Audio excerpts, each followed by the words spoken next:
check. 1, 2. Do I have this on? Yes. Okay, guys, I am back.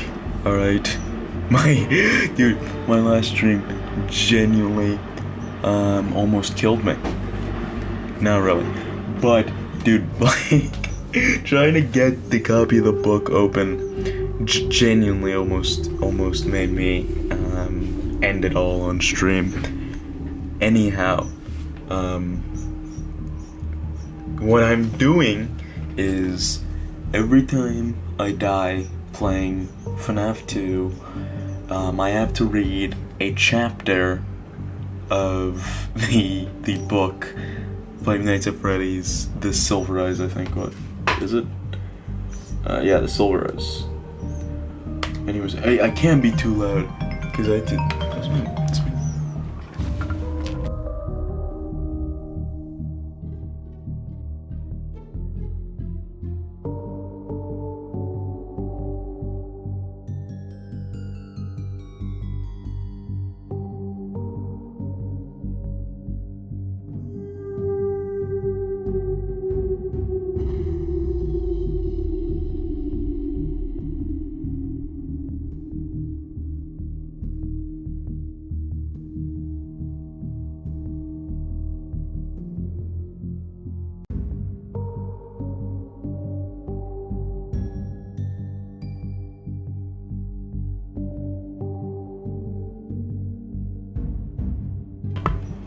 Okay, my mom called me.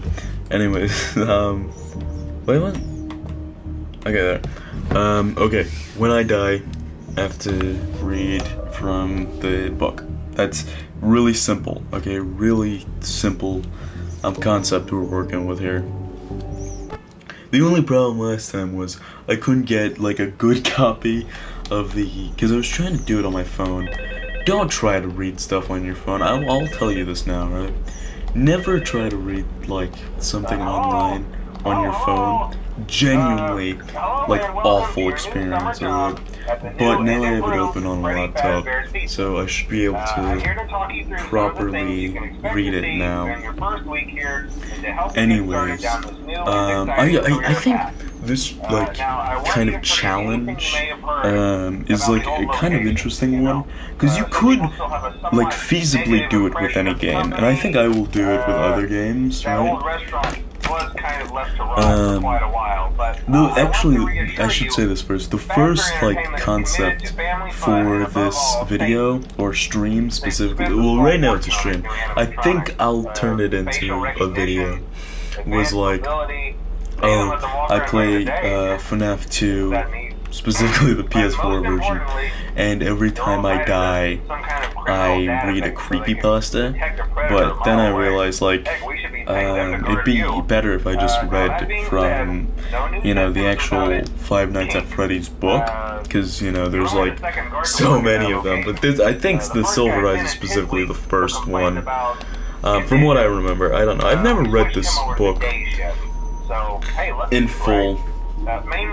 Came out when I was a kid, but, it's something that, like, I've heard of, or, like, specifically heard of throughout my childhood, because I didn't really play the FNAF games when I was a kid, because I was broke, but,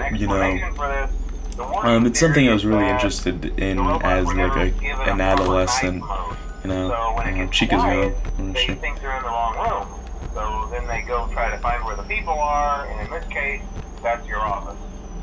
So our temporary solution is this. Oh wait, I said Chica was gone. I'm genuinely losing it. I think, was anyone even missing there? Dude, I keep thinking Chica is left to Bonnet. I did that on my last stream. I keep misthinking and thinking that Chica is left to Bonnie, so I thought she was gone. But no, she's there. No one's moved yet. It's night 1, 2 a.m., so we're still good. Anyways, I think the books follow Henry Emily's daughter or something. Holy shit! No, do not turn off. Something else worth Dude, mentioning. so yeah, every time I die, I read it, but I think, Notice there are no doors for you to close. but, like, I think I was saying before, this concept could feasibly work with, like, any game I want to play, on stream, right? Like, I don't know, I could play, what, Little Nightmares, old-ass game, and every time I die, I read a creepypasta, like, I don't know, I play BioShock, or, like, Bloodborne, every time I die, I read a chapter of Call of Cthulhu. I play Metal Gear, and every time I die, I read a chapter of Industrial Society and its consequences. Maybe not that one, but you know, I don't know how that connects to Metal Gear. I will do that one though. That last one specifically, I will do.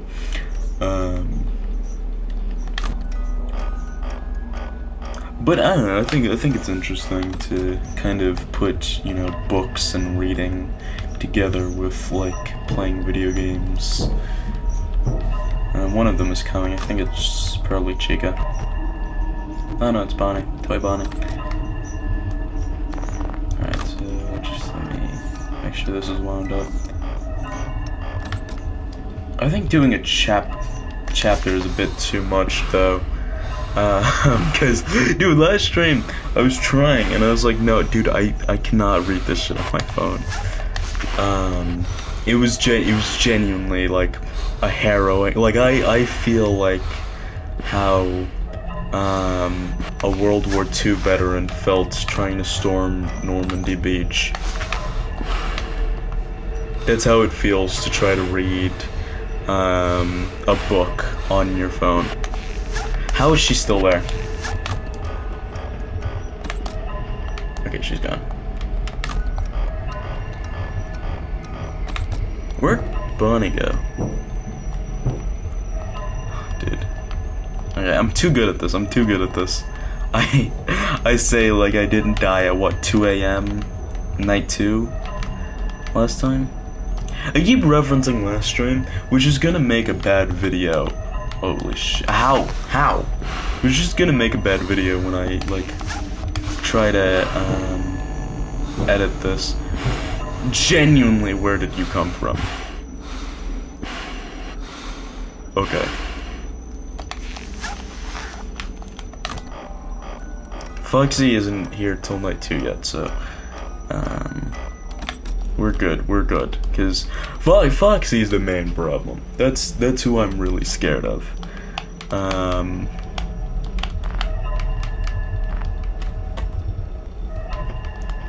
Holy shit, dude. I have to be honest, I think the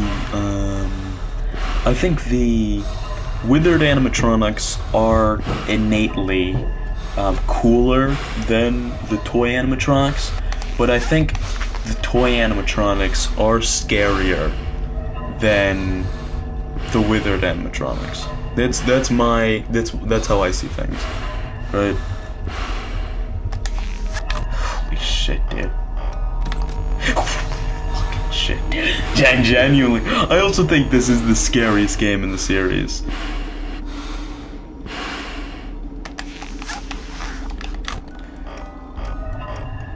Because I've played Ultimate Custom Night, and, you know, from what I've seen of all the other animatronics, they don't really scare me. It's mainly these that I am terrified of. I reference Ultimate Custom Night because that's the game where you get to see the majority of all, like, the animatronics, you know? Because I haven't played every game in the series. Please, leave me alone. I hate Friday. Leave me alone. Everything that I hate, praise the Lord, worship Christ with the best. Okay, I'm not reading a chapter if I win, only if I die. Okay, so we get to not have to read chapter 1. Genuinely, chapter 1 is like long as it's 20 pages normal for a chapter. I usually assume a chapter is like 10 pages. Let me check Animal Farm specifically. This is my basis for books. Animal Farm by George Orwell. Let me see. Okay, so that's 1, 2, 3, 4, 5, 6, 7, 8. Okay, so chapter 1 of Animal Farm is 8 pages long. Obviously, this is a much longer book than Animal Farm, but I think, like, usually. Let me check Percy Jackson, alright? Let me just pull up Percy Jackson.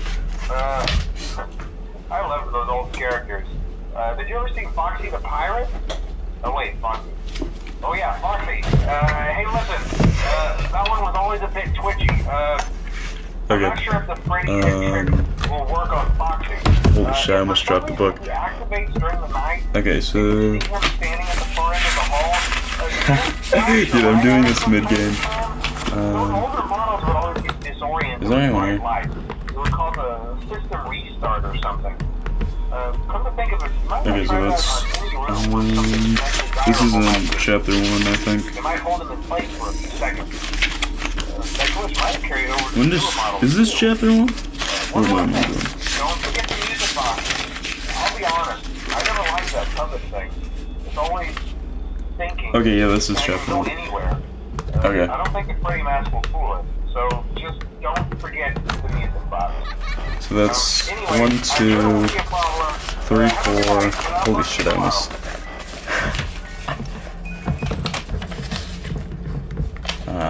What is this? 5, 6, 7, 8, 9, 10, 11, 12, 13, 14, 15. Okay, so I'm pretty sure chapter 1 of Percy Jackson and the Olympians, the Lightning Thief, is like 15 pages, which is 5 less than 20. So, I don't know. I'm referencing what, actually Animal Farm isn't a kid. It's a short book, but, I was gonna say I'm referencing kids' books, but I wouldn't say, dude, get away from me. But, also Percy Jackson's, what, a teen book? This is, I'd say, the FNAF books have a teen audience, I would assume.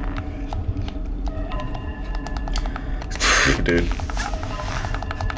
That's Mangle, right? So I'm pretty sure I could fool Mangle with the mask. Dude. Holy shit. Okay, anyways, I think I referenced this on my last stream.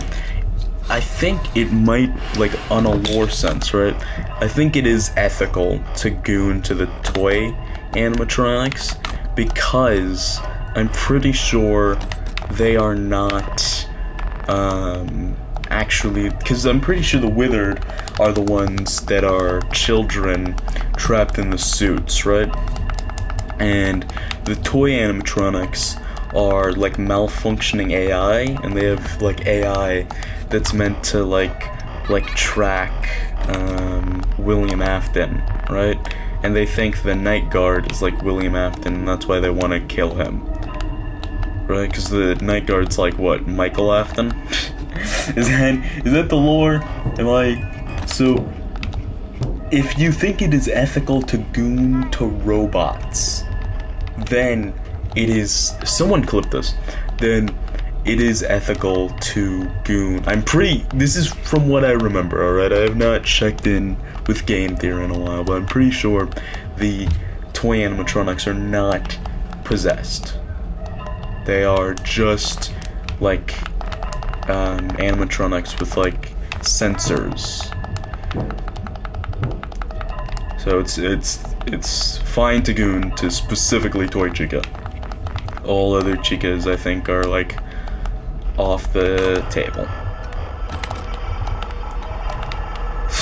Dude, genuinely, get away from me. Dude, get away from me. Get away from me. How do I get rid of Balloon Boy? Dude. That's the thing, I know Foxy's coming. And Balloon Boys, how do I get rid of Balloon Boy? Someone please tell me. Dude. No, I don't want to read the book. I don't want to read the book. Why'd I do it to myself? Alright. Let me just move the laptop in front of me. Okay. Chapter 1. He sees me. Charlie dropped to her hands and knees. She was wedged behind a row of arcade games, cramped in the crawl space between the consoles and the wall. Tangled electrical cords and useless plugs strewn beneath her. She was cornered. This is cornered. Dude, I could not find a good copy of this. I can't.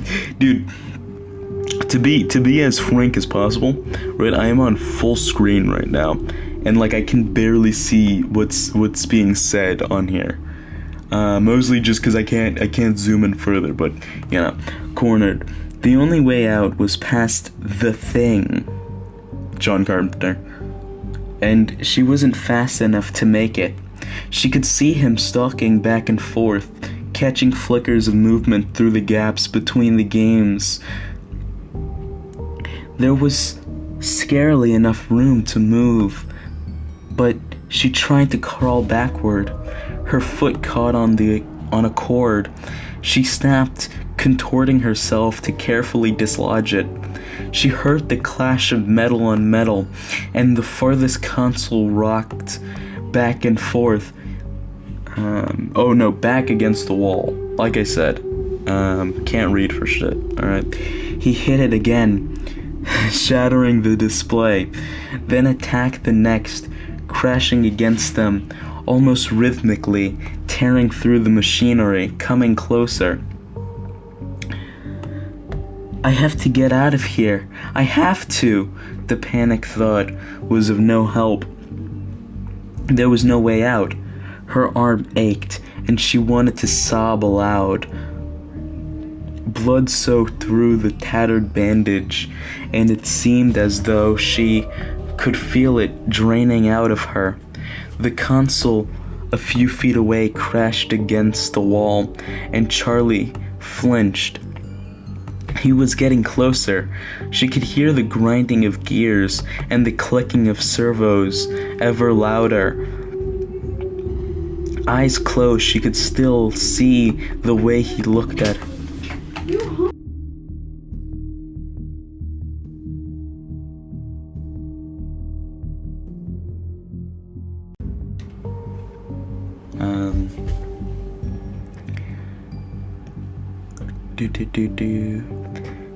She could still see the way he looked at her, see the matted fur and the exposed metal beneath the synthetic flesh. This could be a very different book if I played a certain type of music. Suddenly, the console in front of her was wrenched away. It toppled over, thrown down like a toy.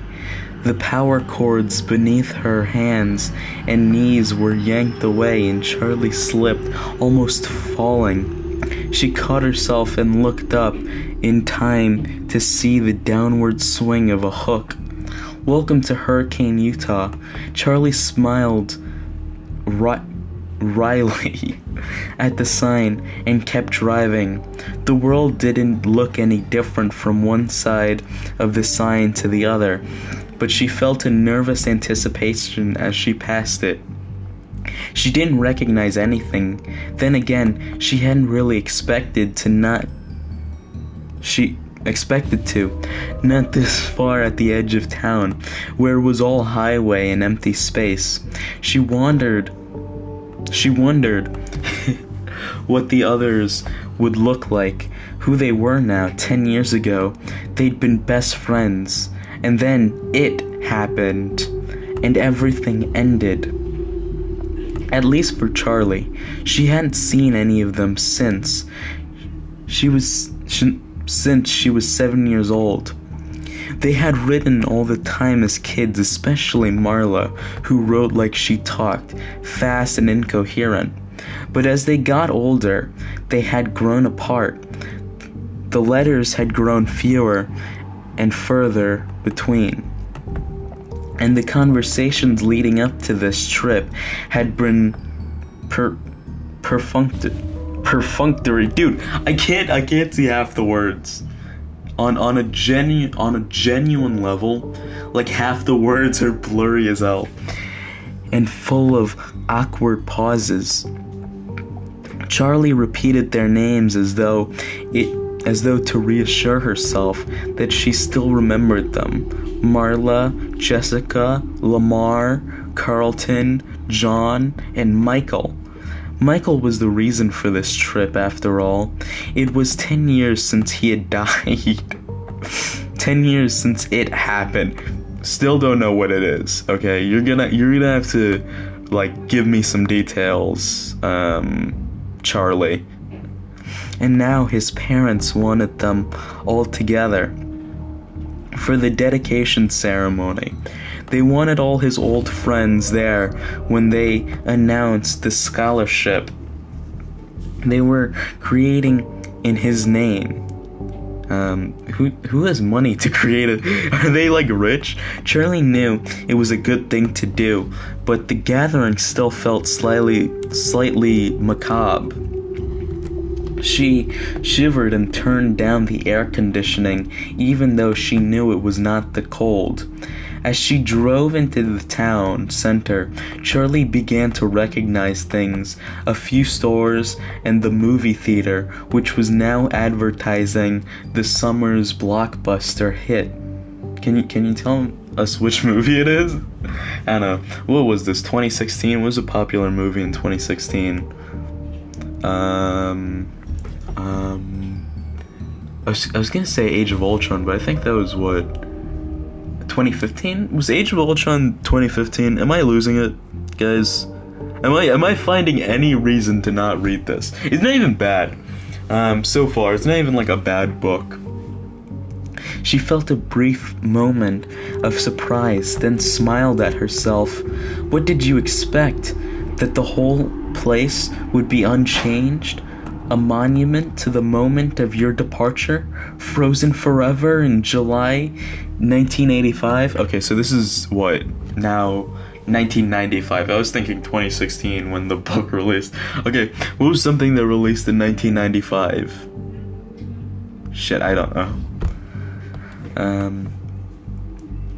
Well, that was exactly what she had expected. She looked at her watch. Still a few hours to kill before they all met up. She thought about going to the movie, but she knew what she really wanted to do. Charlie made a left turn and headed out of town. Nah, dude, you can type in chat. I just have to finish like this chapter. I'm on page 6 through 7, so you know. And then, dude, I'd recommend just like typing messages when I'm back to playing the game, because I have a while till I get back to that. 10 minutes later, she pulled to a stop and got. I don't know why I'm doing this in a girl voice. I think it'd be easier if I just did it normally, but I can't. The house loomed up before her, its dark outline a wound in the bright blue sky. Charlie leaned back against the car. Slightly dizzy, she took a moment to steady herself. With deep breaths, she had known it would be here. An illicit look through her aunt's bank books. A few years still paying property taxes. It had only been 10 years. There was no reason it should have changed at all. Charlie climbed the steps, slowly taking in the peeling paint. The third stair still had a loose board, and the rose bushes had taken over one side of the porch, their thorns biting hungrily into the wood. The door was locked, but Charlie still had her key. She had never actually used it. As she took it from around her neck and slid it into the lock, she remembered her father putting its chain around her neck, in case you ever need it. Well, she needed it now. The door opened easily and Charlie looked around. She didn't remember much about the first couple of years here. She had been only 3 years old, and all the memories had faded together in the blur of a child's grief and loss, of not understanding why her mother had to go away, clinging to her father every moment, not trusting the world around her unless she was there, unless she was holding tightly to him, burying herself in his flannel shirts and the smell of grease and hot metal and him. The stairs stretched straight up in front of her, but she did not move directly to them. Instead, she went into the living room, where all the furniture was still in place. She had not really noticed it as a child, but the house was a little too large for the furniture they had. Things were... Dude, I genuinely hate this. Not the book. The book is fine. It's just like... Because, like, every time, like, my mouse gets to the end of the page starts, like, peeling, as if, dude, it's trying to emulate, like, a real book, and it's like, I don't need this, just put this in a PDF format, and I'll be fine, right?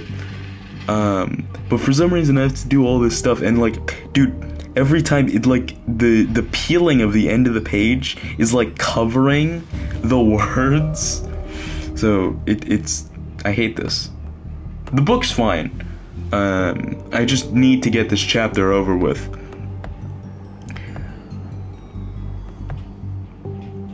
Things were spread out too widely in order to fill the space. The coffee table was too far from the couch to reach. The easy chair was too far across the room to carry on a conversation. There was a dark stain in the wooden floorboards near the center of the room. Charlie stepped around it quickly and went to the kitchen, where the cupboards held only a few pots and pans and dishes. Charlie had never felt a lack of anything as a child, but it seemed now that the unnecessary enormity of the house was a sort of apology, the attempt of a man who had lost so much to give his daughter what he could. He'd always had a way of overdoing whatever he did. The last time she was here, the house had been dark and everything felt wrong.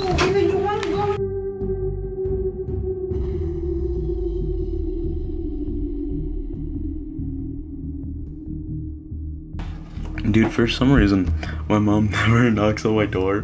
When she, like, brings my cat in, she kind of just, like, barges in my room and then, like, throws my cat in. So, you know, it's scary. It's actually like playing FNAF. Where was I?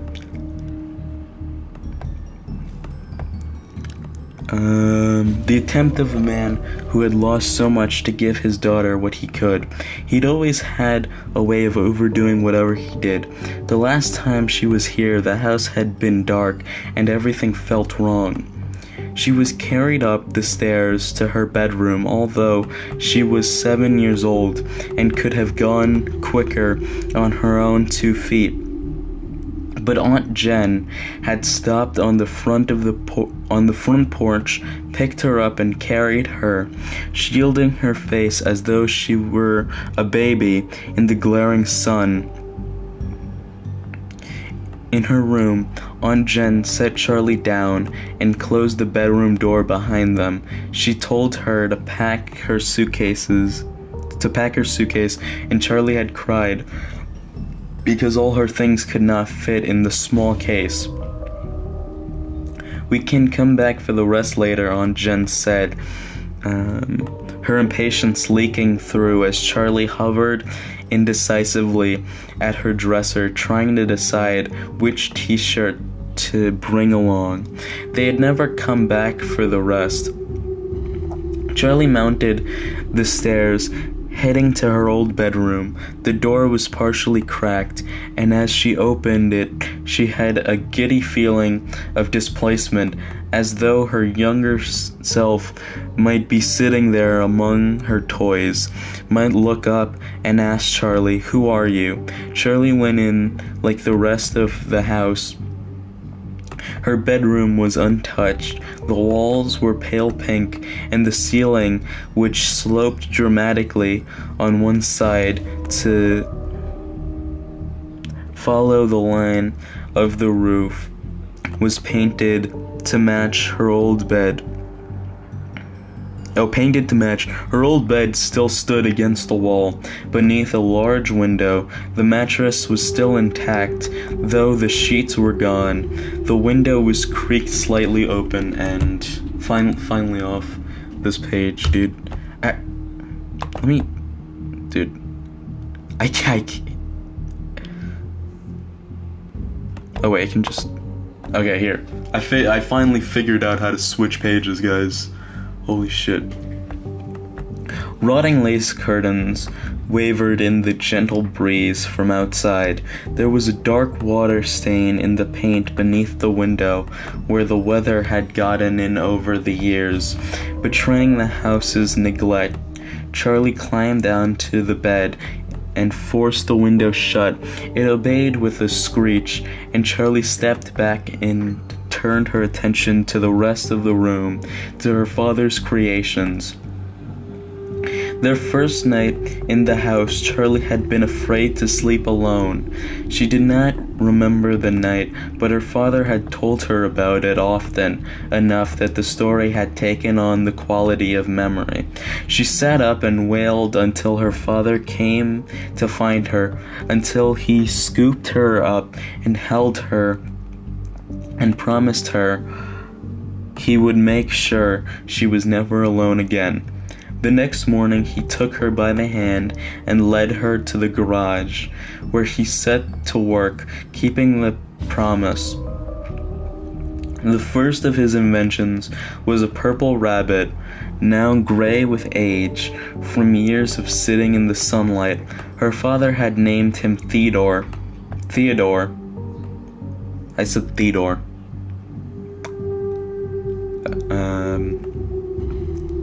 He was the size of a 3-year-old child, her size at the time, and he had plush fur, shining eyes, and a dapper red bow tie. He didn't do much, only waved a hand, tilted his head to the side, and said in her father's voice, "I love you, Charlie." But it was enough to give her a night watcher, someone to keep her company when she could not sleep right. Now Theodore sat in a white wicker chair in the far corner of the room. Charlie waved at him, but not activated. He did not wave back. After Theodore, the toys got more complex. Some worked and some did not. Some seemed to have permanent glitches, while others simply did not appeal to Charlie's childish imagination. She knew her father took those back in his workshop and recycled them for parts, though she did not like to watch them being dismantled. But the ones that were kept, those she loved, they were here now, looking at her expectantly. I finally did it, guys. Smiling, Charlie pushed a button beside her bed. It gave way stiffly, but nothing happened. She pushed it again, holding it down longer, and this time across the room, and with a weary creak of metal on metal, the unicorn began to move. The unicorn, Charlie had named him Stanley for some reason, she could no longer remember,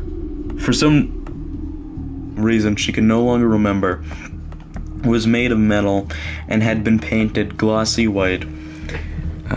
He trundled around the room on a circular track, bobbing his head stiffly.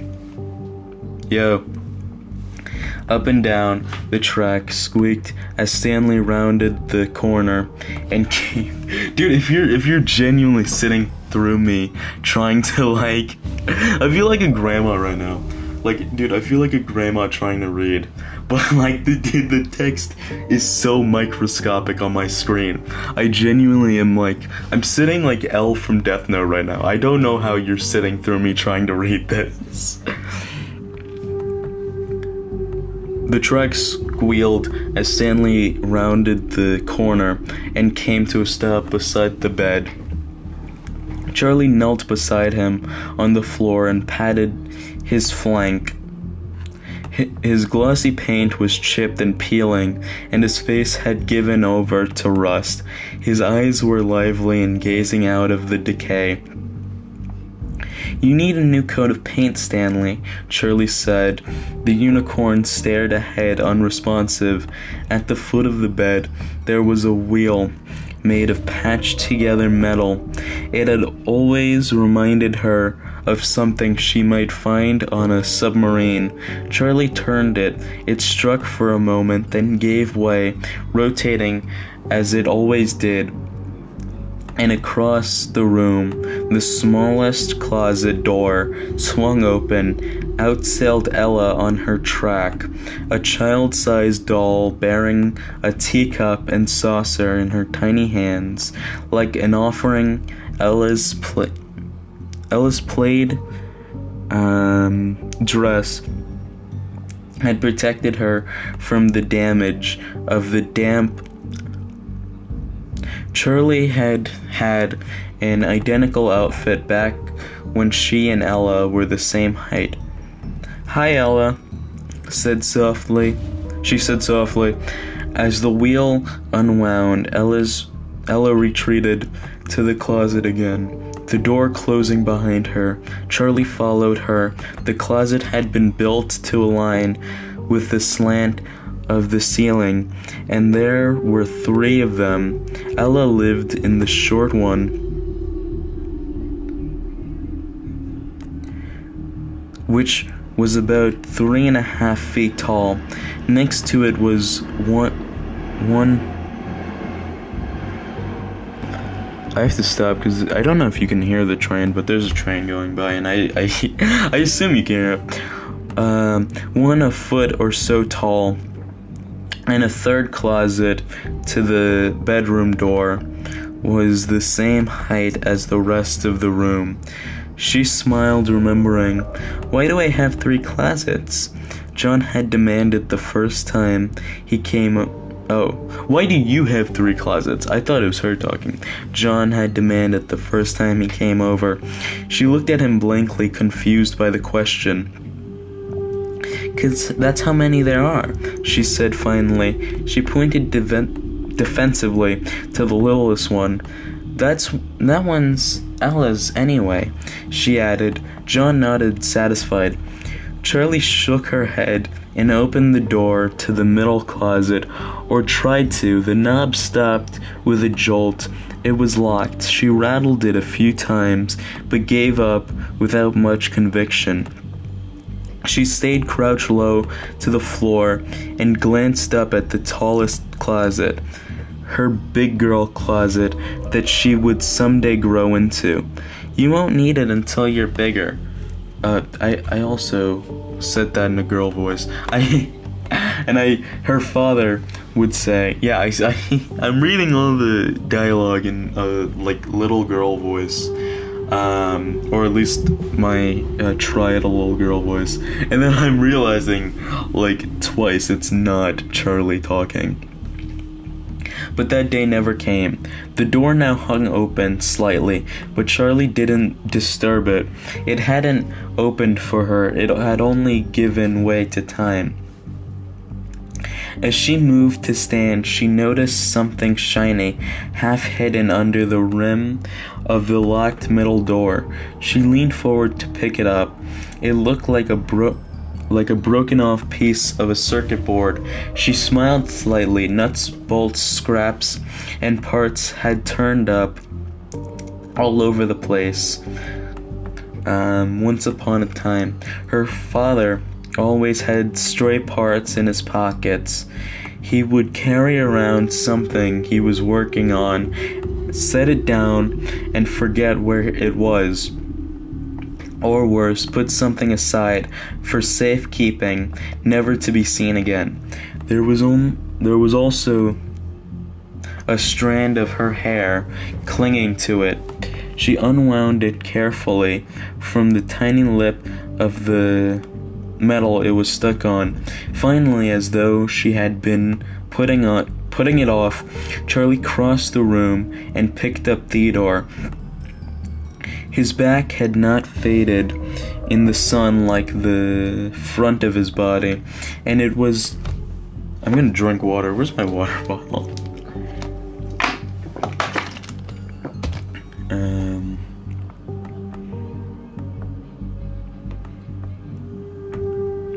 His back had not faded in the sun like the front of his body, and it was the same rich dark purple she remembered. She pressed the button at the base of his neck, but he remained lifeless. His fur was threadbare, one ear hanging loose by a single rotting thread. And through the hole she could see the green plastic of his circuit board. Charlie held her breath, listening fearfully for something. "I-e lie," the rabbit said with a barely audible, halting noise, and Charlie set him down, her face hot and her chest pinched tight. She had not really expected to hear her father's voice again. "I love you too." Charlie looked around the room. When she was a child, it had been her magical world, and she was possessive of it. I genuinely cannot talk today. Dude, my mouth is drying out like every 5 words. And that is really hurtful. Only a few chosen friends were ever even allowed inside. She went to her bed and set Stanley moving on his track again.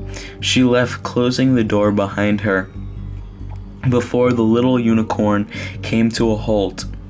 She went out the back door to the driveway and stopped in front of the garage that had been her father's workshop.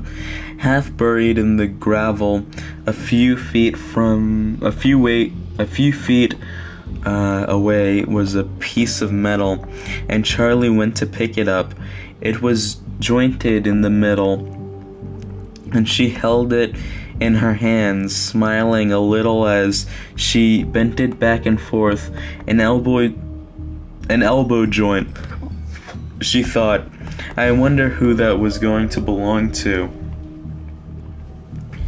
She had stood in the exact same spot many times before. She closed her eyes, and the memory overwhelmed her. She was a little girl again, sitting on the floor of her father's workshop, playing with scraps of wood. How long have I been streaming? Scraps of wood and metal, as though they were toy blocks, trying to build a tower with the uneven pieces. The shop was hot, and she was sweaty, grime sticking to her legs as she sat in her shorts and sneakers. She could almost smell the sharp metallic odor of the soldering iron. Her father was nearby, never out of sight, working on Stanley the unicorn. Stanley's face was still unfinished, one side white and shiny and friendly, with a gleaming brown eye that seemed almost to see. The other half of the toy's face was all exposed circuit boards and metal parts. Charlie's father looked at her and smiled, and she smiled back. Beloved, in a darkened corner behind her father, barely visible, hung a jumble jumble of metal limbs, a twisted skeleton with burning silver eyes. Every once in a while, it gave an uncanny twitch. Charlie tried never to look at it, but as her father worked, as she played with her makeshift toys. Her eye was drawn back to it again and again. The limbs contorted, seemed almost mocking, the thing a ghastly jester. And yet there was something about it that suggested enormous pain. "Daddy?" Charlie said, and her father did not look up from his work. "Daddy?" she said again, more urgently. And this time he turned to her, slowly as though not fully present in the world. "What do you need, sweetie?" She pointed to the metal skeleton. "Does it hurt?" She wanted to ask the question, but when she looked into her father's eyes, she found she could not. She shook her head. "Nothing." He nodded at her with an absent smile and went back to his work behind him. The creature gave another awful twitch, and its eyes still burned. Charlie shivered and drew herself back to the present. She glanced behind her, feeling exposed. She looked down, and her gaze fixed on something. 3 widely spaced grooves in the ground. She knelt, thoughtful, and ran her finger over one of them.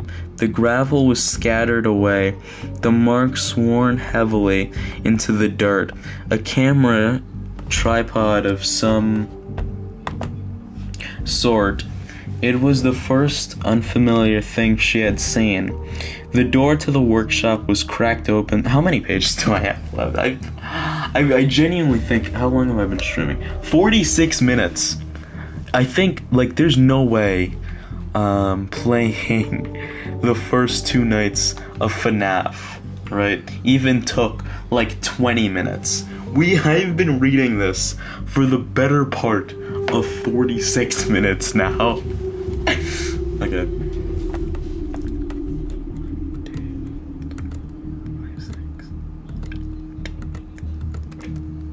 Okay, I think I have 12 pages left. Okay, now I lost my page. How far was I in here? Oh yeah. It was the first unfamiliar thing she'd seen. The door to the workshop was cracked open slightly, inviting, but she felt no desire to go inside. Quickly she headed back to her car, but she snapped as soon as she settled into the driver's seat. Her keys were gone, having probably fallen out of her pocket somewhere inside the house. She retraced her steps, merely glancing in the living room and kitchen before heading up to her bedroom. The keys were on the wicker chair beside Theodore the rabbit. She picked them up and jangled them for a moment, not quite ready to leave the room behind. She sat down on the bed. Stanley the Wait, she was gonna leave the house without locking it though. Cause she had gotten to her car when she realized she didn't have her keys. So that means she was gonna, leave the house with the door wide open. Stanley the unicorn had stepped beside the bed, as he always did, and as she sat, she patted him absently on the head. It had grown dark while she was outside, and the room was now cast in shadows. Somehow, without the bright sunlight, the toy's flaws and deteriorations were thrown into sharp relief. Theodore's eyes no longer shone, and his thin fur and hanging ear made him look like a sickly vagabond. When she looked down at Stanley, the rust around his eyes made him look like hollow sockets, and his bared teeth which he had always thought of as a smile, became the awful knowing grin of a skull. Charlie stood up, careful not to touch him, and hurried toward the door. But her foot caught on the wheel beside the bed. She tripped on the track and fell sprawling to the floor. There was a whir of spinning metal, and as she raised her head, a small pair of feet appeared under her nose, clad in shining patent leather. She looked up. There above her was Ella, staring down at her, silent and uninvited, her glassy eyes almost appearing to see. The teacup and saucer were held out before her with a military stiffness. Charlie got up cautiously, taking care not to disturb the doll. She left the room, stepping carefully to avoid accidentally activating any other of the toys. As Charlie went, Ella retreated to her closet, almost matching her pace. Charlie hurried down the stairs, seized by an urgency to get away. In the car, she fumbled the keys 3 times before sliding it into place.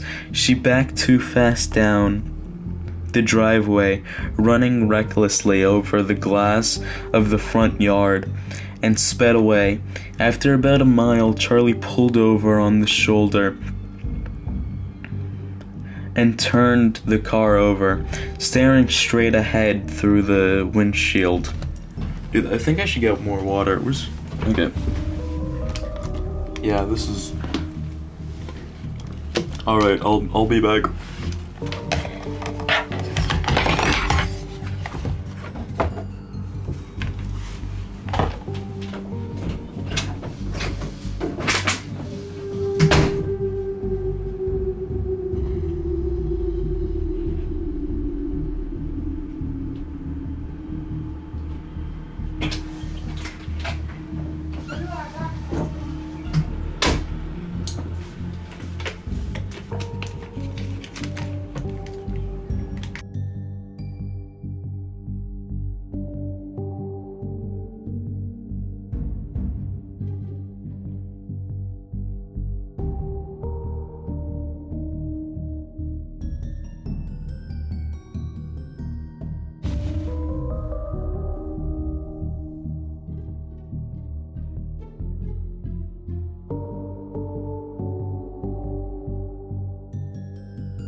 Okay, guys, I'm back. I went to go get ice cream after getting the water. And now my throat feels slightly better.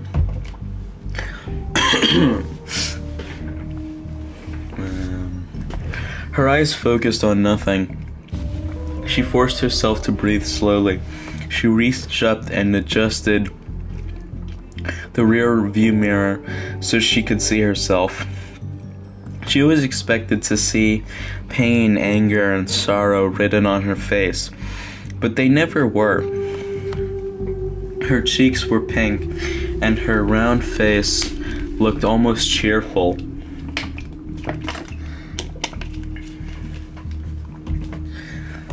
Like always. Her first weeks living with Aunt Jen, she heard the same things over and over and over. When Aunt Jen introduced her, what a pretty child. What a happy-looking child she is. Charlie always looked like she was about to smile, her brown eyes wide, and always looking like she was about... Oh wait, I am genuinely dyslexic as hell, dude. And sparkling. Her thin mouth ready to curve up. I said her brown eyes wide, and about to smile. Dude, genuinely can't read, okay? Seriously. I'm gonna take a bite of ice cream.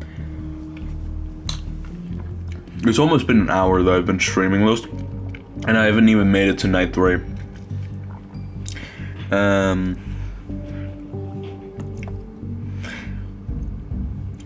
And when she wanted to sob, the incongruity was mild betrayal. She ran her fingers through her light brown hair, as though that would magically fix its slight frizziness, and put the mirror back into position. She turned the car back on and searched for a radio station, hoping music might bring her fully back to reality. There goes gravity. She flipped from station to station, not really hearing what any of them were playing, and finally settled on an AM broadcast with a host who seemed to be yelling condescendingly at his audience. She had no idea what he was talking about, but the brash and annoying sound was enough to jar her back into the present. The clock in the corner was always wrong, so she checked her watch.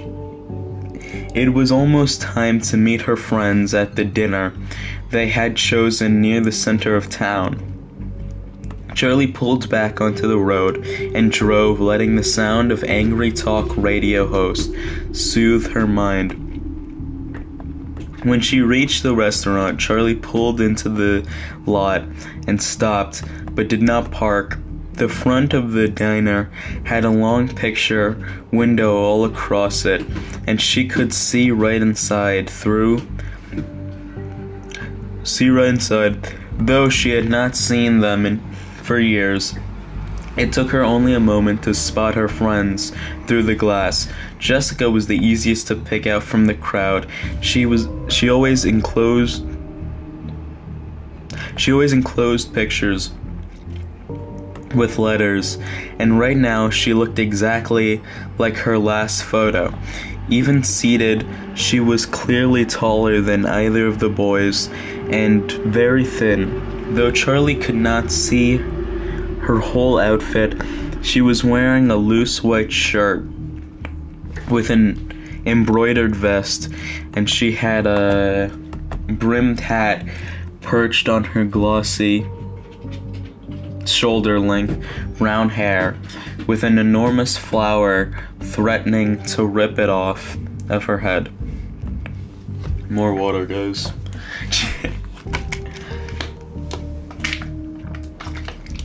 We hit an hour. We hit an hour without me even making it to Night 3, boys.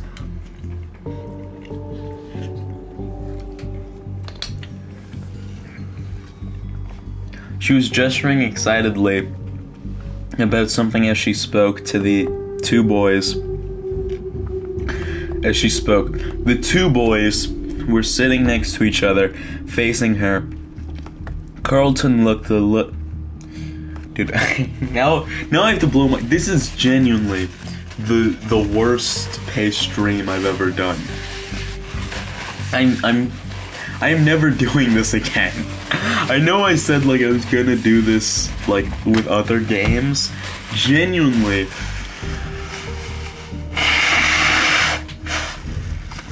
Like top 10 worst ideas I've ever. I know now why no one's ever done this before, okay? This is genuinely horrible. This is torturous, okay? Having to read for like 40 minutes every time. And here's the thing, right? I'm pretty sure I'm gonna die again when I try to replay Night 2, okay?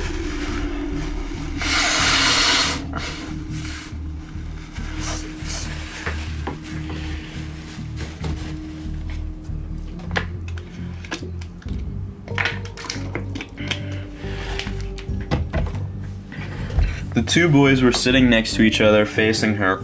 Carlton looked like an older version of his red-headed childhood self. He still had a bit of a baby face, but his features had refined, and his hair was carefully tousled and held in place by some alchemical hair product. He was almost pretty for a boy, and he wore a black workout shirt.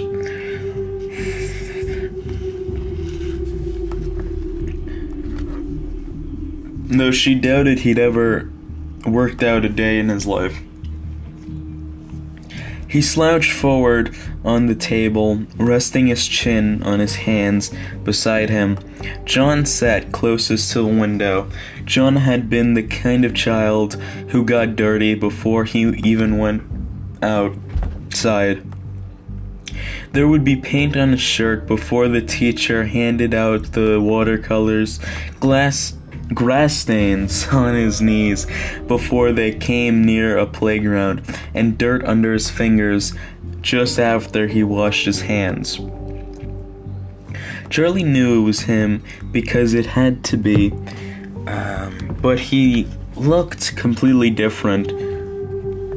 The grubbiness of his childhood had been replaced by something crisp and clean. He was wearing a neatly pressed light green button-down shirt, the sleeves rolled up and the collar open, preventing him from looking too uptight. He was leaning back confidently in the booth, nodding enthusiastically, apparently absorbed in whatever Jessica was saying. The only concession to his former self was his hair sticking up all over his head, and he had a 5 o'clock shadow, a smug adult version of the dirt he was always covered in as a kid. Charlie smiled to herself. John had been something like her childhood crush before either of them really understood what that meant. He gave her cookies from his Transformers lunchbox, and once in kindergarten, dude, now I'm congested, and I don't know why. This is genuine hell. I'm being attacked spiritually. Spiritually, I'm being attacked.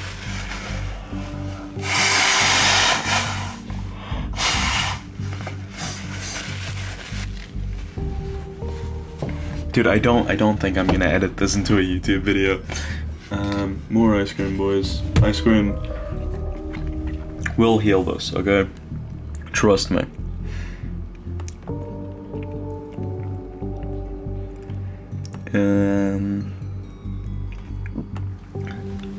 And once in kindergarten, he took the blame when she broke the glass jar that held colored beads for arts and crafts. She remembered the moment when it slipped from her hands, and she watched it fall. She could not have moved fast enough to catch it, but she would not have tried. She wanted to see it break.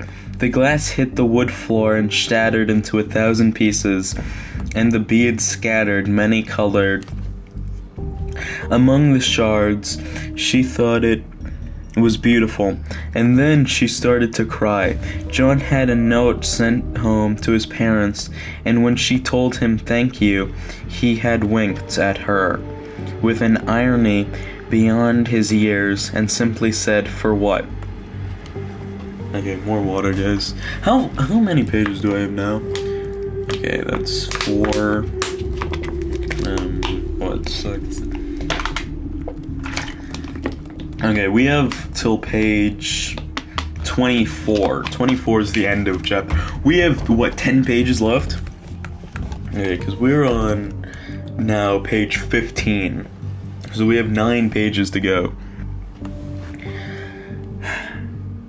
After that, John was allowed to come to her room. She let him play with Stanley and Theodore, watching anxiously the first time he learned to press the buttons and made them move. She would be crushed if he didn't like them, knowing instinctively that it would make her think less of him. They were her family, but John was fascinated as soon as he saw them. He loved her mechanical toys, and so she loved him. 2 years later, behind a tree beside her father's workshop, she almost let him kiss her. And then it happened, and everything ended, at least for Charlie. Charlie shook herself, forcing her mind back to the present, looking again at Jessica's polished appearance. She glanced down at herself. Purple t-shirt, denim jacket, black jeans, and combat boots. It had felt like a good choice this morning, but now she wished she had chosen something else. This is all you ever wear, she reminded herself. She parked and locked the car behind her, even though people in Hurricane did not usually lock their cars. That explains why she didn't lock the house door. I guess it's just a safe area. Then she went into the diner to meet her friends for the first time in 10 years.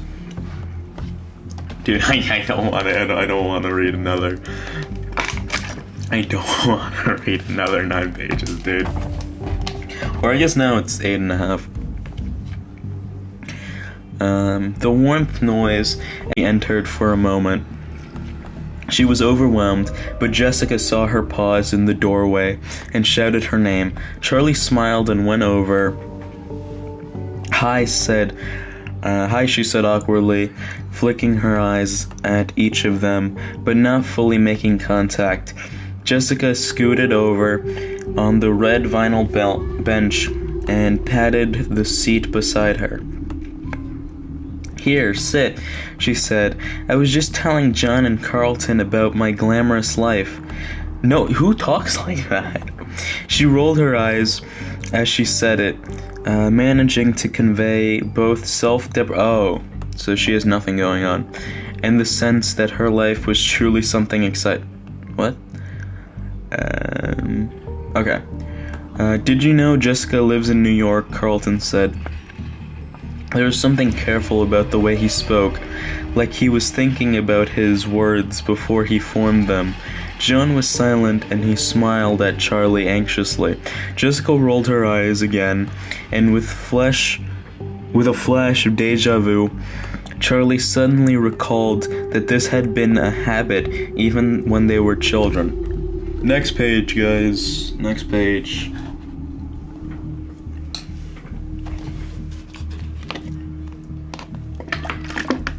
"8 million people live in New York, Carlton. It's not exactly an achievement," Jessica said. Carlton shrugged. "I've never been anywhere," he said. "I didn't know you still lived in town," Charlie said. Where else am I going to live? My family has been here since 1896. He added, deepening his voice to mimic his father. Is that even true? Charlie asked. I don't know, Carlton said in his own register. Could be. Dad ran for mayor 2 years ago. I mean, he lost, but still, who runs for mayor?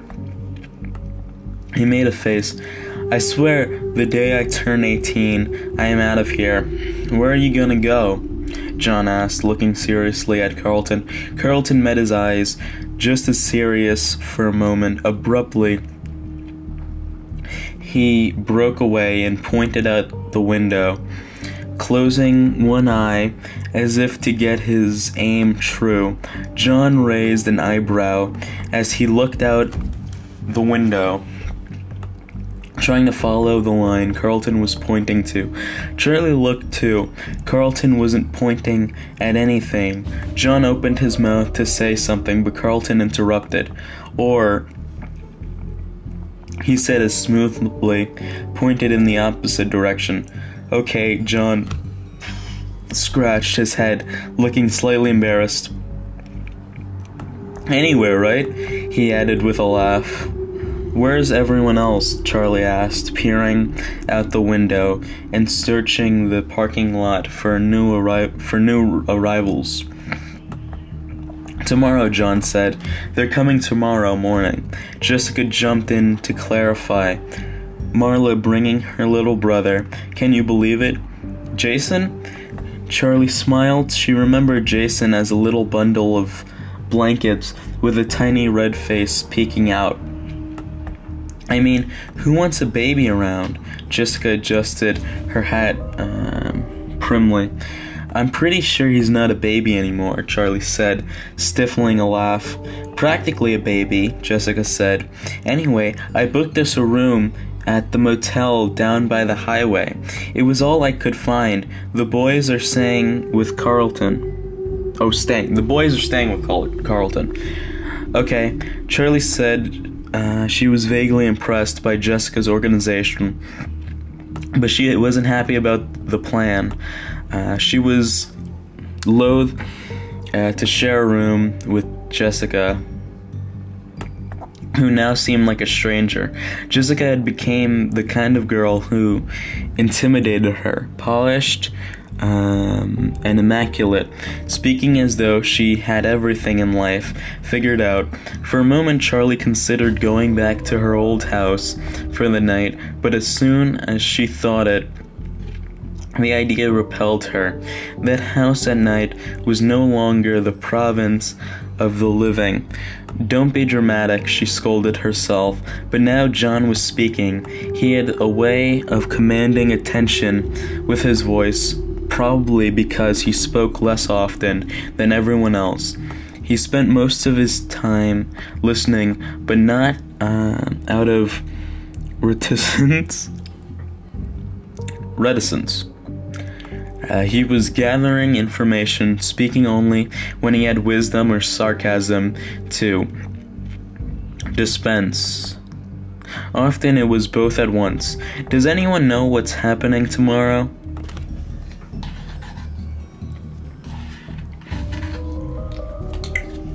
Dude, my ice cream melted. This is horrid.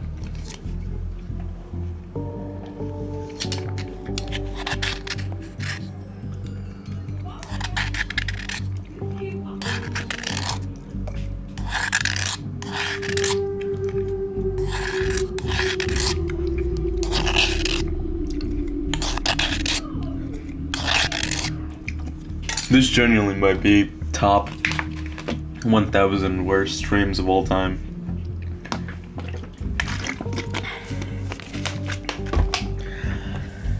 Okay, where even was I?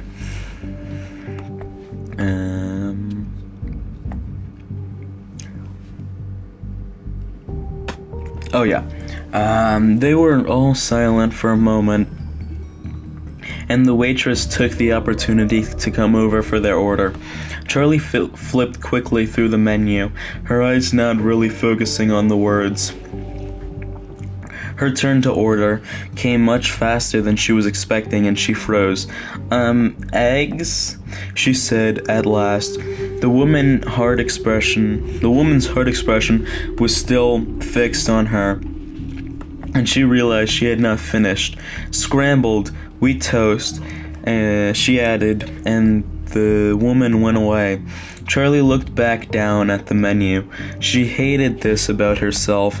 When she was caught off guard, she seemed to lose all ability to act or process. Well, that's really tough to have in a horror book. What was going on around her? People were incomprehensible, their demands alien. Ordering dinner shouldn't be hard, she thought. The others had begun their conversation again, and she turned her attention to them, feeling like she had fallen behind. What do we even say to his parents? Jessica was saying. Carlton, do you even see them? Charlie asked. Not really, he said. Around, I guess, sometimes. I'm surprised they stayed in Hurricane, Jessica said with a note of worldly disapproval in her voice. Charlie said nothing, but she thought, how could they not? His body had never been found. How could they not have secretly hoped he might come home, no matter how impossible they knew it was? Dude, I'm not even on page 20 yet. We finally made it to page 18, which is a landmark achievement, right? Which means what? We have a couple pages left, okay? Until I get to finally go back to the actual game. But you know, this is tough, guys. I'm losing it over here. No matter how impossible they knew it was, how could they leave the only home Michael knew? It would mean really finally giving up on him. Maybe that was the scholarship. What? Maybe that was what the scholarship was, an admission that he was never coming home. Charlie was acutely aware that they were in a public place where talking about Michael felt inappropriate. They were in a sense both insiders and outsiders. They had been closer to Michael, probably more than anyone in this restaurant, but with the exception of Carlton, they were no longer from Hurricane. They did not belong. She saw the tears falling on her paper placement before she felt them, and she hurriedly wiped her eyes, looking down and hoping no one had noticed. When she looked up, John appeared to be studying his silverware, but she knew he had seen. She was grateful to him for not trying to offer comfort. John, do you still write? Charlie asked. John had declared himself an author when they were about 6, having learned to read and write when he was 4, a year ahead of the rest of them. At the age of 7, he completed his first novel and pressed his poorly spelled, inscrutably illustrated creation on his friends and family, demanding reviews. Charlie remembered that she had given him only 2 stars. John laughed at the question. I actually do. My E's the right way these days. He said, I can't believe you remember that. But I do actually, yeah. He stopped, clearly wanting to stay more. What do you write? Carlton obliged. And John looked down at his place mat, speaking mostly to the table. Short stories, mostly. I actually had one published last year. I mean, it was just in a magazine, nothing big. They all made suitable noises of being impressed, and he looked up again, embarrassed, but pleased. What was the story about? Charlie asked. John hesitated, but before he could speak or decide not to, the waitress returned their food. They had all ordered from the breakfast menu: coffee, eggs, and bacon, blueberry pancakes for Carlton. Brightly colored food looked hopeful, like a fresh start to the day. Charlie took a bite of her toast, and they all ate silently for a moment. "Hey, Carlton," John said suddenly. "Whatever happened to Freddy's anyway?" Oh, finally, guys, finally a mention of Freddy Fazbear's Restaurant. 19 pages into 19 pages into the Freddy Fazbear's book, guys. It took 19 pages for them to say the name Freddy. Anyways, there was a brief hush. Carlton looked nervously at Charlie, and Jessica stared up at the ceiling. John flushed red, and Charlie spoke hastily. "It's okay, Carlton. I'd like to know too." Carlton shrugged, stabbing at his pancakes nervously with his fork. "They built over it," he said. "What did they build?" Jessica asked. "Is there something else there now? Was it built over or just torn down?" John asked. Carlton shrugged again. Quick, like a nervous tick. Like I said, I don't know. It's too far back from the road to see, and I haven't exactly investigated it. It might have been leased to someone, but I don't know what they did. It's all been blocked off for years under construction. You can't even tell if the building's still there. "So it could still be there?" Jessica asked, with a spark of excitement breaking through. "Like I said, I don't know," Carlton answered. Charlie felt the dinner's fluorescent lights glaring down on her face, suddenly too bright. She felt exposed. She had barely eaten, but she found herself rising from the booth, pulling a few crumpled bills from her pocket and dropping them on the table. "I'm gonna go outside for a minute," she said. "Smoke break," she added hastily. "You don't smoke," she cited herself for the clumsy lie she made, her way out to the door, jostling past a family of 4 without saying "excuse me," and stepped out into the cool evening. She walked to her car and sat on the hood, the metal denting slightly under her weight.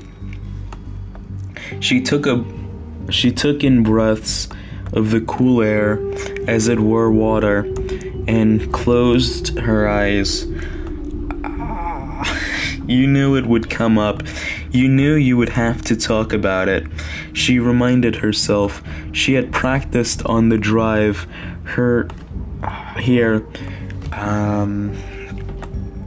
had forced herself to think back to happy memories, to smile and say, "Remember when?" She thought she was prepared for this, but of course guys, we're fine. We have like 4 pages left? 1, 2, 3, 4, 5. 5 pages left. Alright. And then I get to actually, dude, I'm gonna say this now. If I actually like die again, I'm ending stream.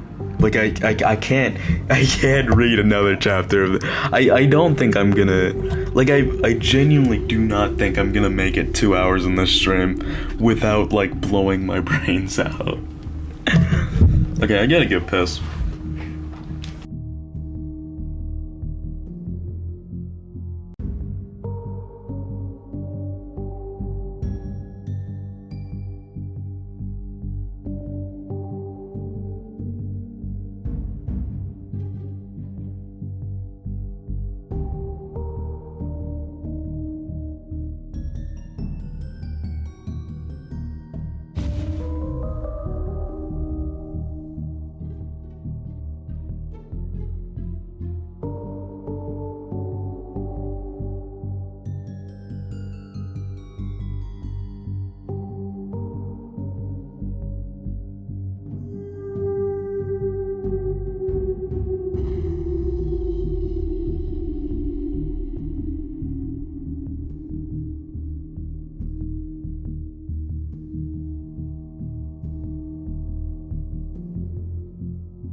Okay, I'm back now. Okay, I figured it out while I was pissing, okay? If I die again, what I'm gonna do is I'm going to read chapter 2 at the beginning of next stream. Don't know when next stream is, but like I knew I was, because this is an 8-hour long book, and this game is what, like 3 hours? 3 to 5 hours, right? I knew I was not doing this in one stream. I'm not, at least not today. I could probably, not this type of stream. I've streamed for like 5 hours before, right? But for like this, I'm not reading for like basically 5 straight hours on stream. This is torture, okay? I can't do that. So I'm gonna have to like split this up. Today, I'm gonna finish chapter 1 and then, dude, I have like 5 pages. I should start reading. Of course, she had been wrong. Why else would she have run out of the restaurant like a child? Charlie? She opened her eyes and saw John standing next to her car, holding her jacket out in front of him like an offering. You forgot your jacket, he said. She made herself smile at him. Thanks, she said. She took it and draped it over her shoulders, then slid over the car's hood for him to sit. Sorry about that, she said in the dim lights of the parking lot. She could still see him blush to her, she could still see him blush to the ears. He joined her on the car's hood, leaving a deliberate space between them. I haven't learned to think before I talk, I'm sorry. John watched the sky as a plane passed overhead. Charlie smiled, this moment unforced. It's okay. I knew it was gonna come up.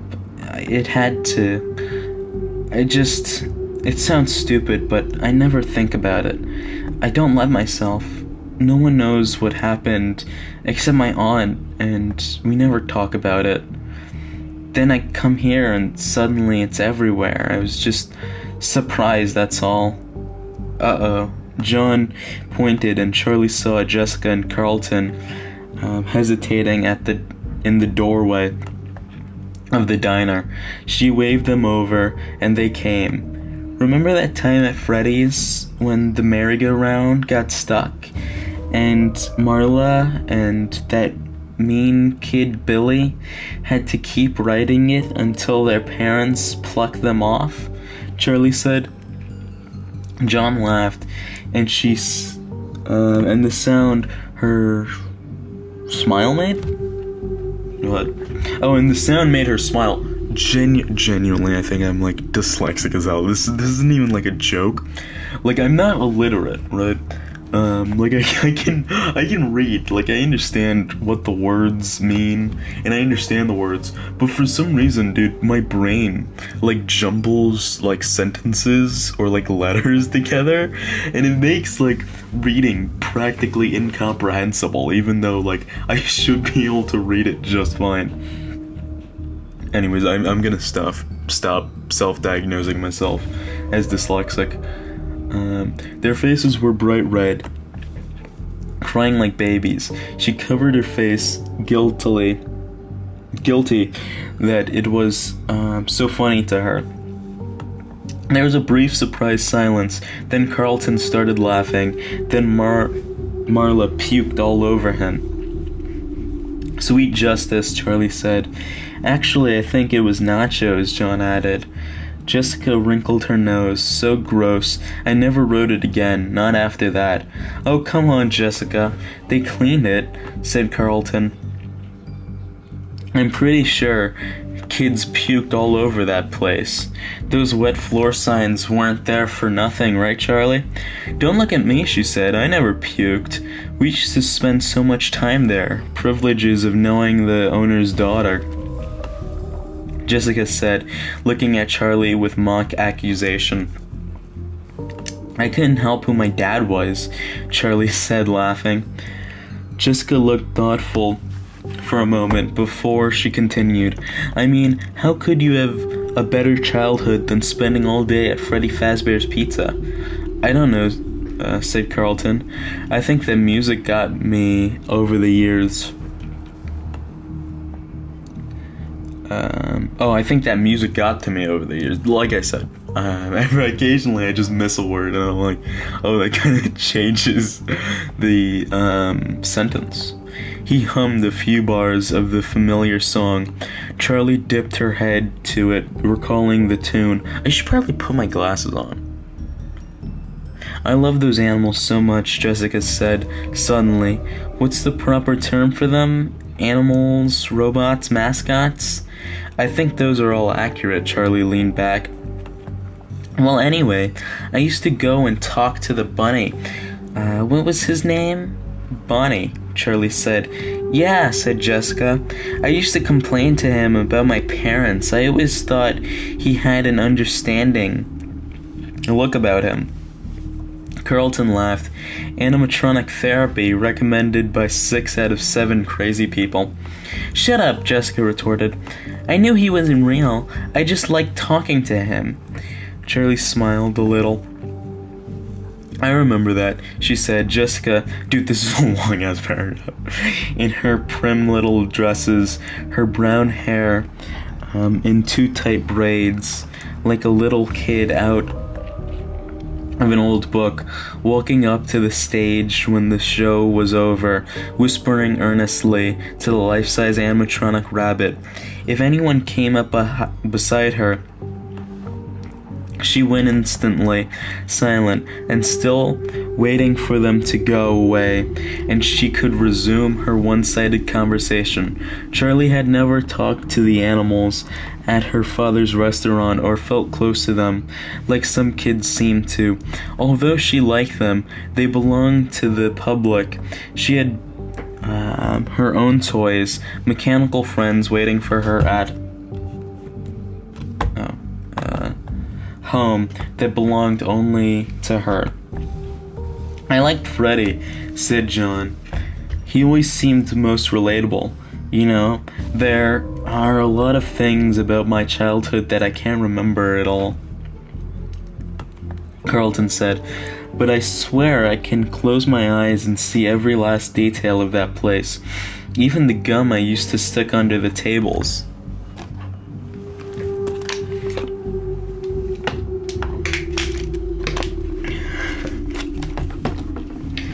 Gum? Yeah, right, those were boogers. Jessica took a tiny step away from Carlton. He grinned. I was 7, what do you want? You all picked on me back then, remember? When Marla wrote, Carlton smells like feet on the wall outside.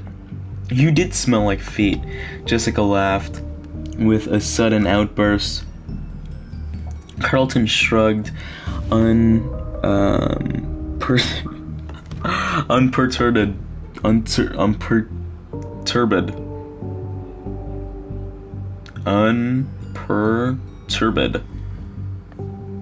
That's genuinely how it's spelled, okay? Unless I can't see properly.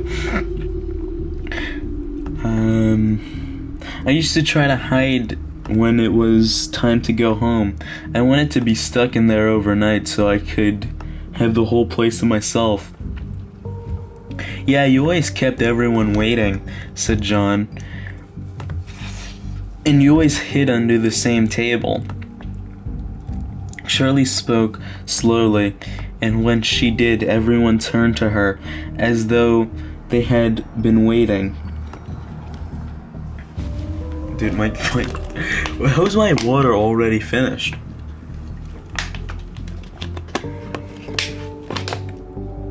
I'm genuinely losing it, dog. Guys, we've got, what, like 2 pages left now? And, now I'm out of water.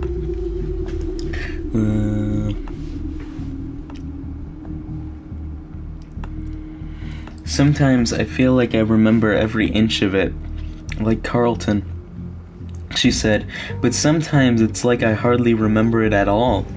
It's all in pieces, like I remember the carousel and that time I get stuck. I remember drawing on the placemats. I remember Little things, eating that greasy pizza, hugging Freddy in the summer, and his yellow fur getting stuck all over my clothes. But a lot of it's like pictures, like it happened to someone else.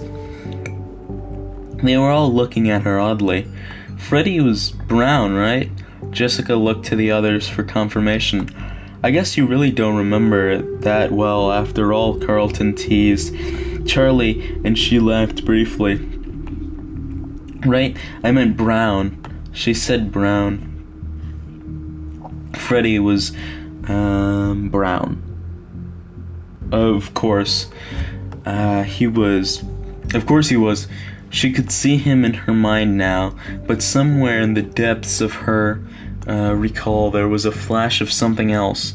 Carlton launched into another story, and Charlie tried to turn her attention to him, but there was something disturbing, worrisome about that lapse in memory. It was 10 years ago. It's not like you've got dementia at 17, she told herself, but it was such a basic detail to have misremembered. Out of the corner of her eye, she caught John looking at her, a pensive expression on his face, as though she had said something important. "You really don't know what happened to it?" she asked Carlton. With more urgency in her voice than she intended. She stopped talking, surprised. "Sorry," she said. "Sorry, I didn't mean to interrupt you." It's okay," he said. "But yeah, or no, I don't know what happened." How can you not know? You live here." "Charlie, come on," said John. "It's not like I hang around that part of town. Things are different. The town has grown. The town has grown," Carlton said, mildly, seeming unruffled by her outburst. "And I honestly don't look for reasons to go around there, you know. Why would I? There isn't any reason, not anymore." "We could go there," John said suddenly, and Charlie's heart skipped. Carlton looked nervously at Charlie. "What? Seriously? It's a mess. I don't know if I can get... I don't know if you can even get to it." Charlie found herself nodding. She felt as though she had spent the whole day weighed down by memory of seeing everything through a filter of years, and now she felt suddenly alert, her mind fully present. She wanted to go.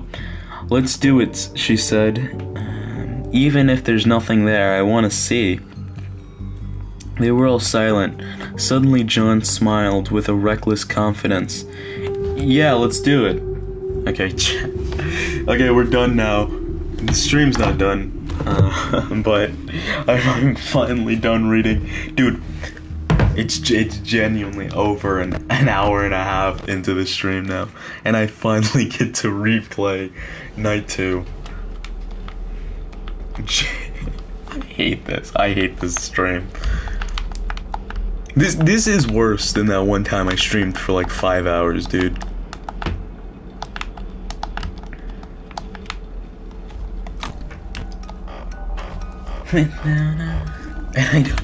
Dude, this would be a lot better if I was playing music right now. But I'm not. I've realized my flaw in that. But I can just start playing music now.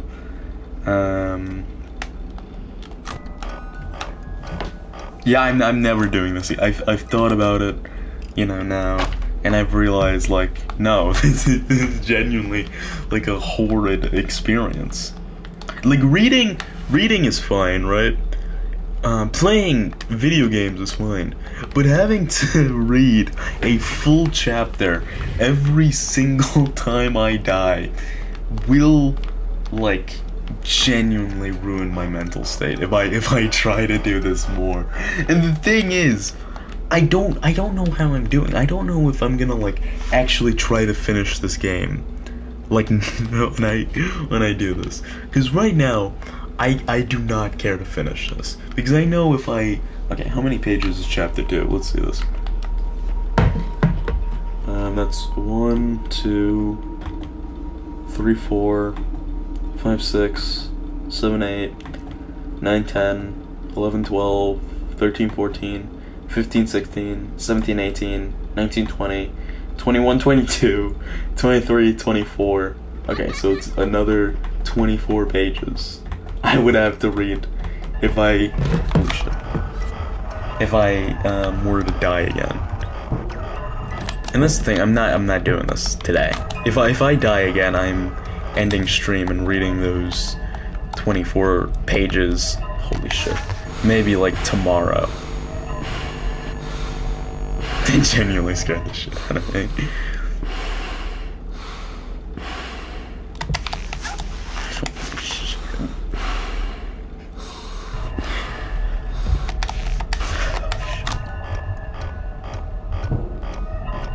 Dude, I can fucking hear you. I can hear you.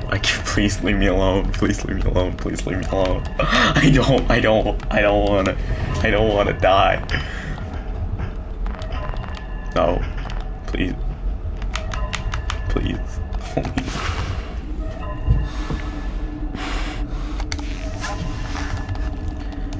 I don't know how Mangle works. I'm pretty sure it's the same. I haven't died to Mangle yet, so. Oh god.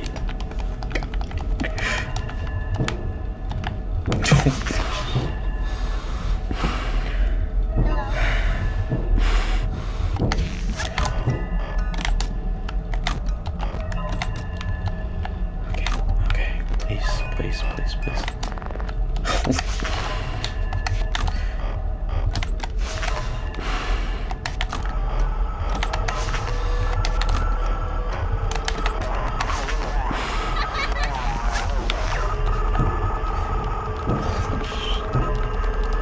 Please.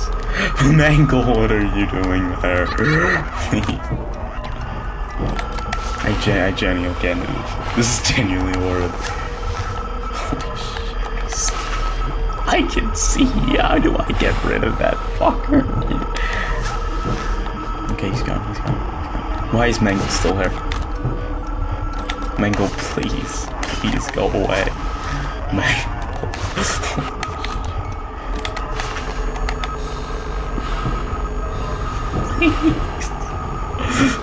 It's only night 2.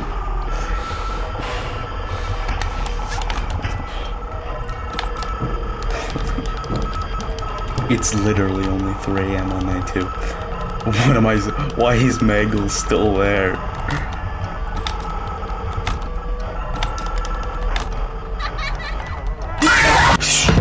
What was I about to do? Alright. We're done. We're done with this. We're done. I'll see you either tomorrow or next week.